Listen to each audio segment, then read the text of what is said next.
Retrospectiva Votuporanga 2022, janeiro.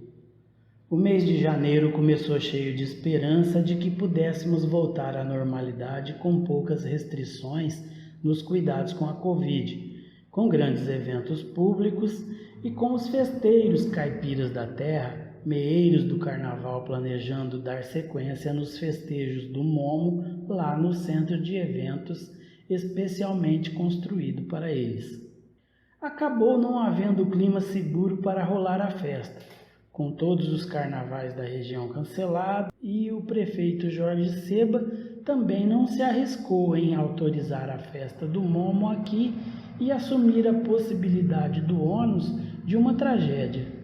Os festeiros não gostaram da decisão e prometeram levar as próximas edições da festa para Rio Preto.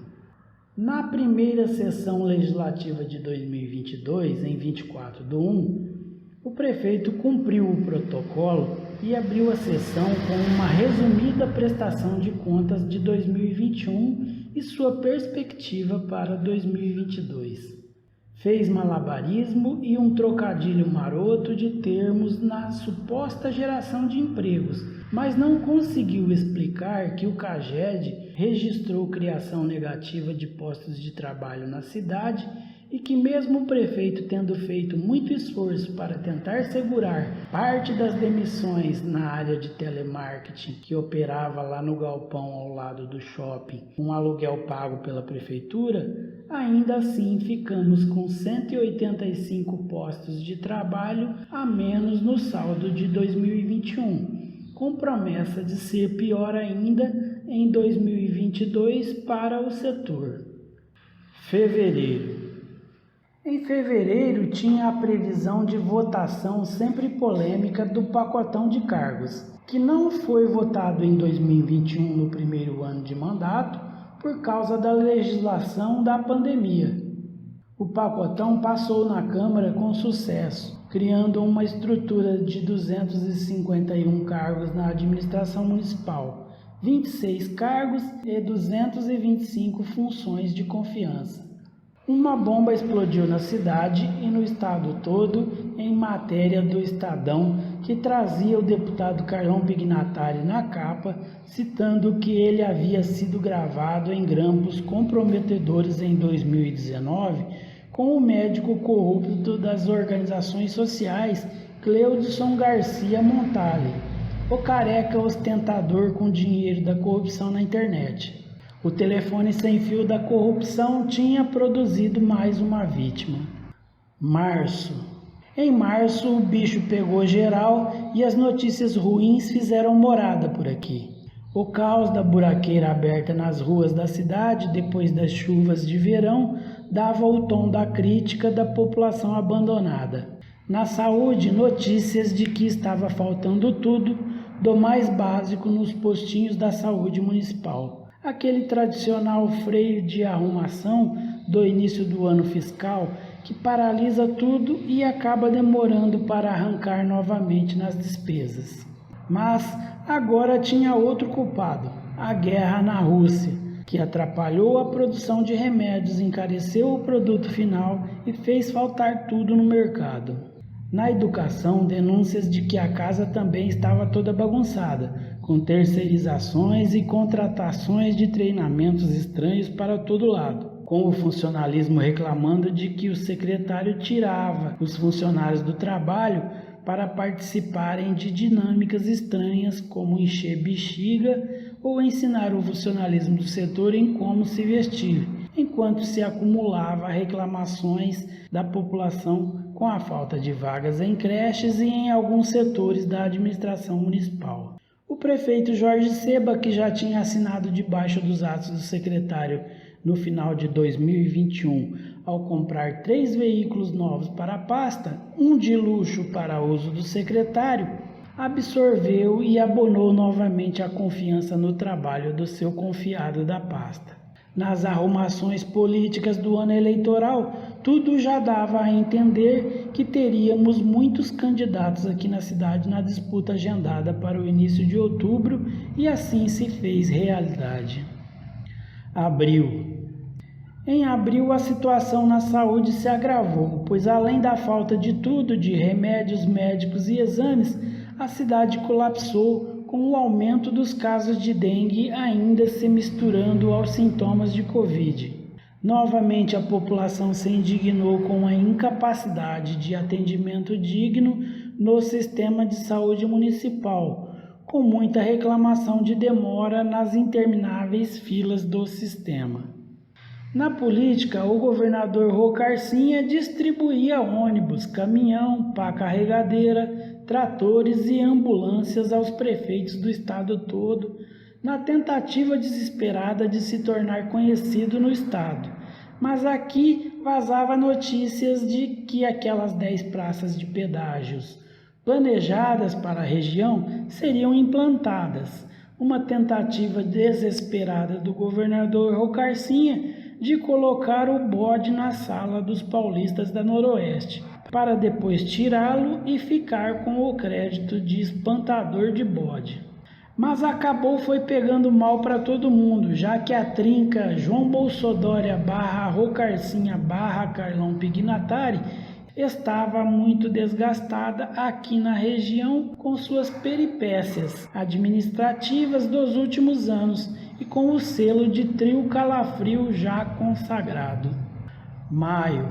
Em maio, o governador Rocarcinha arregou de vez daquele seu decreto que ficou conhecido como o Decreto da Linguiça, que para privilegiar sua base política na Federação Supermercadista, o Rocarcinha proibiu o pequeno comércio de manipular produtos artesanalmente compostos de carne moída. Enquanto o pupilo Rocarcinha arregava do Decreto da Linguiça, o padrinho João Bolsodória Calça de Lycra arregava da possibilidade de ser candidato a presidente e retirou sua candidatura. Duas arregadas históricas nos caminhos políticos de São Paulo e que seriam definitivas para o fracasso eleitoral dos tucanos do Bandeirantes.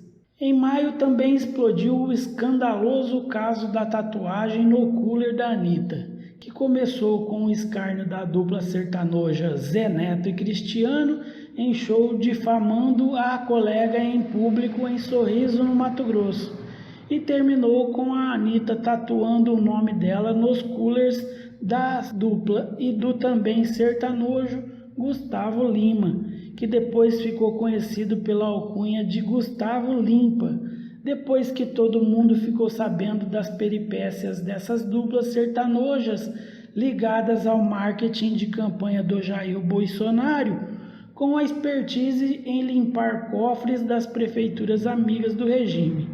O povo brasileiro descobriu que prefeituras do interiorzão do Brasil não têm dinheiro para saúde, educação, saneamento básico, mas tem dinheiro sobrando para pagar até mais de 1 milhão em show superfaturado do Gustavo Limpa, entre outros. Será um escândalo que terá muitas repercussões ainda no futuro e que escancara as falcatruas de empresários artísticos com a corrupção nas prefeituras do Brasil. Maio também se destacou pela viralização nas redes sociais de uma foto com 3 obras inacabadas dos últimos governos enquadradas em um só foco, 2 públicas e uma privada, o Novo Paço, a Arena Municipal e o Shopping do Cabra do Norte, respectivamente. Junho. Logo no comecinho de junho, o prefeito Jorge Seba voltou das férias, com os passarinhos piando para todo lado no paço, que ele estaria curtindo a lancha do parente em Orlando, na Flórida. Mas ele voltou com um aspecto um tanto cansado, abatido, cabelos e barba ainda mais branca, como se tivesse sido submetido a algum procedimento médico agressivo. Muita gente disse que ele voltou parecido com o Aécio, depois que sumiu no meio dos escândalos das malas de dinheiro em 2016 e apareceu 50 anos mais velho 2 anos depois na campanha de 2018, para se eleger deputado federal por Minas Gerais e não perder o foro privilegiado. No cenário político estadual e federal, a eleição começava a pegar fogo e viraram um grande caldeirão fervente que teve a liderança tranquila do presidente Lula desde o início da campanha, com grande possibilidade de liquidar a fatura no primeiro turno. Julho. Em Brasília estourou o escândalo envolvendo o presidente da Caixa, Pedro Guimarães, o assediador que inúmeras vezes cometeu crimes de assédio contra colegas de trabalho. O assediador da Caixa, Pedro Bonitinho, era dos aliados mais próximos do Jair Bolsonaro, o amigo da família, amigo de dentro de casa, de fechar a geladeira do palácio com o pé. Em julho, rondou o perigo de cassação iminente ao mandato do nobre edil Cabo Renato Abdala, com o descuido de uma condenação transitada em julgado de um processo remanescente de rescaldos da campanha eleitoral de 2020, o caso Azinheiras, movido pelo Ministério Público. Uma titubeada com o cumprimento do trâmite de defesa e quase que o combativo vereador teve o mandato cassado. Esse evento desencadearia a ruptura política do nobre edil com seu aliado político mais próximo, o Dr. Harry Catwinkel. Agosto é o tradicional mês do aniversário da cidade que inovou no retorno dos grandes eventos com o público, com a primeira edição da Expo Show, uma festa de portões abertos ao modelo EPP, Exposição Pública Privada, sem muita transparência e sem saber exatamente quem paga o quê e quanto leva cada parte, em que a prefeitura gastou pouco mais de 1 milhão na gestão do evento, com algumas benfeitorias permanentes de herança. Sob a interferência do inferno astral do mês do cachorro louco, os efeitos parece que se modificaram por aqui e foi o mês da motosserra maluca, que decepou a já tão escassa vegetação do centro da cidade, eliminando as velhas árvores da Praça da Concha Acústica nos fundos da antiga biblioteca. As alegações, sempre esfarrapadas para o extermínio, não convenceram ninguém e o prefeito Jorge Seba acabou ganhando a alcunha de Seba Mão de Motosserra, uma alusão ao famoso personagem de Johnny Depp em Eduardo Mãos de Tesouras. Setembro chegou com a secura de sempre. Pegou a represa da Saev novamente sem ser desassoreada e no volume morto. Obras em um dos poços profundos da cidade e a falta de interligação ao sistema da ETA em outro deixaram faltar água nas torneiras da cidade inteira das 9 às 19 horas, no mínimo, e o caos foi geral. Alguém precisava pagar o pato político do erro drástico de cálculo em ano eleitoral e a cabeça do então superintendente Antônio Alberto Casale foi oferecida em sacrifício. Descobrimos também que tinha, ou será que ainda tem, não se sabe, um esquema milionário implantado nas licitações de compra de uniformes escolares da administração municipal. Tudo indica que houve premeditação e conluio entre as empresas participantes, em que as que ofereceram os 2 menores preços na licitação foram desclassificadas, com a terceira assumindo o contrato pelo dobro do preço oferecido pelas outras 2. Além de tudo, os laudos técnicos das amostras revelaram falsificação do tecido que seria usado na confecção dos uniformes. Tudo foi cancelado e esperamos que alguma atitude seja tomada para coibir crimes como este nas futuras licitações da administração. Um dos personagens envolvido em todo o esquema é o mesmo que já tinha sido flagrado em 2021 no episódio dos aventais falsificados que foram apreendidos já no depósito da Secretaria de Saúde. Setembro foi um mês intenso no cenário nacional, com a promessa de golpe em 7 de setembro, que estava sendo renovada desde setembro de 2021, quando o Jair Bolsonaro contratou os serviços do golpista Temer para dar ré no golpe naquele ano. Novamente o golpe flopou e ao Jair Bolsonaro só sobrou a possibilidade de permanecer no poder, vencendo o pleito eleitoral do começo de outubro, disputa em que ele aparecia com a metade das intenções de votos do primeiro colocado, o presidente estadista Lula. Outubro trouxe a eleição nacional em primeiro turno no dia 2, e isso sepultou de vez a dupla tucana João Bolsonaro e Rô Carcinha da política paulista.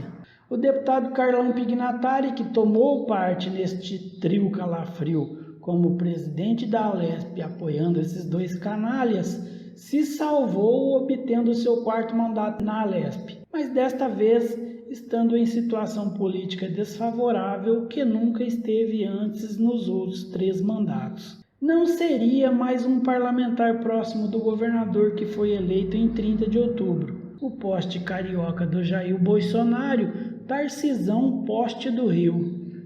O resultado eleitoral do primeiro turno produziu a ida do Jair Bolsonaro para o segundo turno e a possibilidade de vitória do genocídio nazifascista aqui em São Paulo e no Brasil. A velha dupla de crápulas paulistas João Bolsonaro e Rô Carcinha correu então apoiar a outra dupla de crápulas, Jair Bolsonaro e Tarcisão Poste. Carregou junto o apoio do prefeito Jorge Seba, que sem avisar nada na sua base política local, composta de supostos moderados, gravou o vídeo declarando apoio e pedindo votos na dupla extremista do Jair Bolsonaro Tarcisão. O desastre político local estava semeado e floresceu no dia 30, com a vitória de pirro do Tarcisão para o governo de São Paulo, mas com o presidente estadista Lula eleito em Brasília. Votuporanga mais uma vez perdeu a oportunidade de apoiar o governo que mais fez a cidade crescer e se desenvolver em todos os tempos, e fez obras importantes e investiu mais de 200 milhões na cidade. Investimentos que mudaram nossas vidas, com obras importantes como criação do UPA-SAMU, Minha Casa Minha Vida, financiamento subsidiado para o empreendimento da ET, Instituto Federal, uma dezena de postinhos de saúde construídos na cidade e tantas outras. Novembro.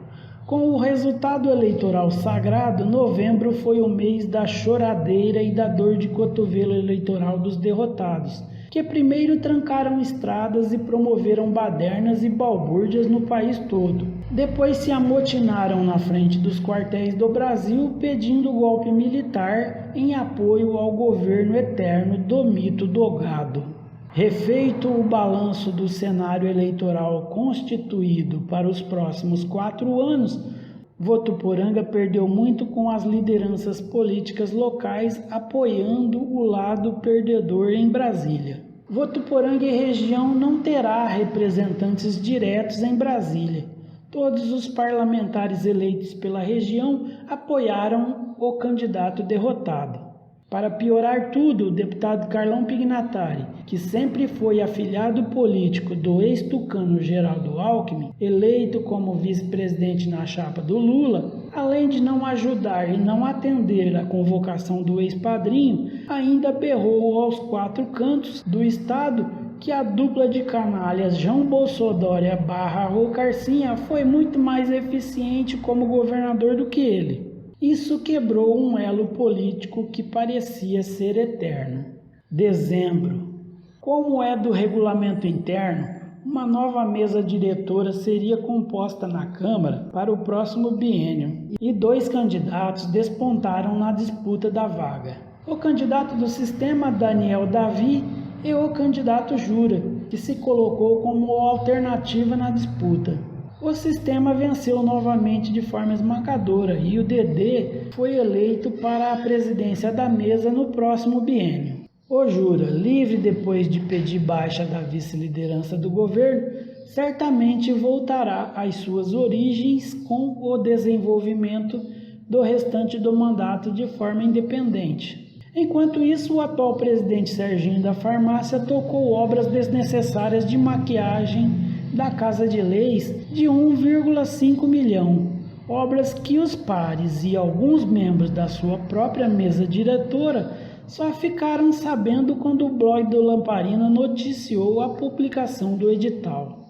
No cenário nacional, os perdedores eleitorais com dor de cotovelo continuaram amotinados na frente dos quartéis, produzindo algazarras e balbúrdias. Deram um passo adiante no dia 12, o dia da diplomação do presidente eleito, ao liderarem atos terroristas contra a sede da Polícia Federal em Brasília, e na manhã do dia 24, outro ato terrorista foi desbaratado com a prisão de um bolsominion que montou e deixou uma bomba para explodir em um caminhão de querosene de aviação nas imediações do aeroporto de Brasília. A dor de cotovelo pela derrota eleitoral tinha subido definitivamente de nível e passou a nos colocar a todos em risco com o empreendimento de crimes de terrorismo cometidos por extremistas apoiadores do presidente derrotado nas urnas Jair Bolsonaro.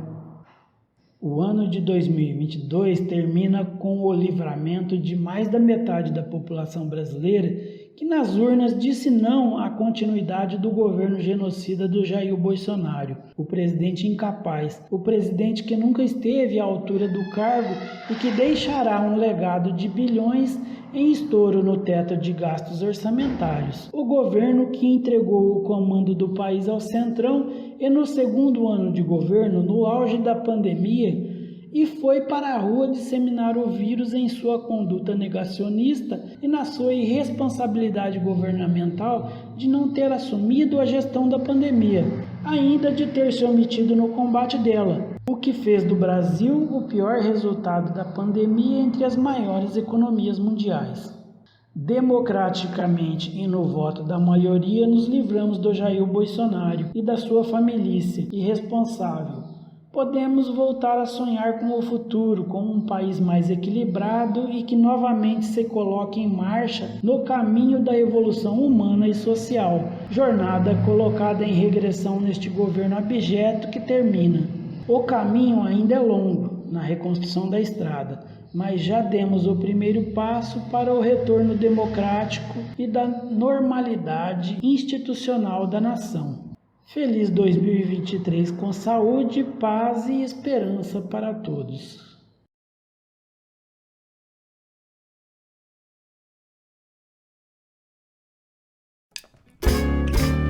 Pode ir armando o coreto e preparando aquele feijão preto, eu tô voltando. Põe meia dúzia de brama pra gelar, assa aquela picanha, eu tô voltando. Leva o chinelo pra sala de jantar, aquela mesmo que amar eu vou largar. Laia, quero Lula lá, Lula tá voltando. Dá uma geral, faz um bom perfumador, enche a casa de flor que eu